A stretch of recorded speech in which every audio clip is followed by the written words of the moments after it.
And I wanted to show you some of the rainfall totals around Charleston, over 3 to 4 inches already.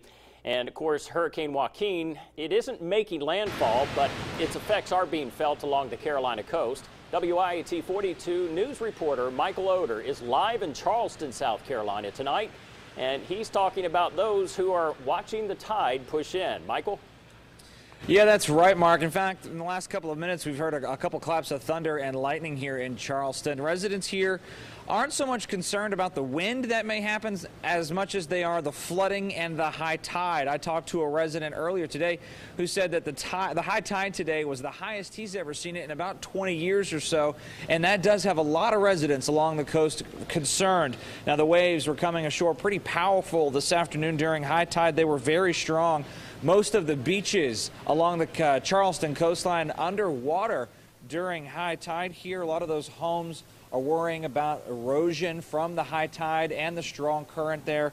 And one guy that we spoke to, Trey Teza, he told me that he actually had to get out and take some pictures this afternoon to send to relatives in another state. Actually, my grandfather is in Georgia and didn't make it down to visit us, so we actually live over here, and we were trying to give him a perspective of what it looks like, because I've been coming for 25 years. They were born and raised here, and we've never seen anything like the waves and the current. Now, besides the tourists that are in town, one other group of people getting out and enjoying the weather today, surfers.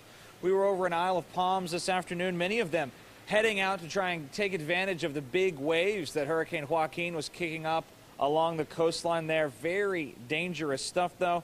Although Joaquin is not making landfall here, he is still complicating things. Lots of events scheduled for this weekend outdoors have been canceled in the Charleston area. And things are expected to get a little worse this evening. When another high tide comes, the two high tides they have over the next 24 hours, they're expecting a lot of flooding here in Charleston. We're live in South Carolina tonight. Michael Oder, WIAT 42 News, coverage you can count on.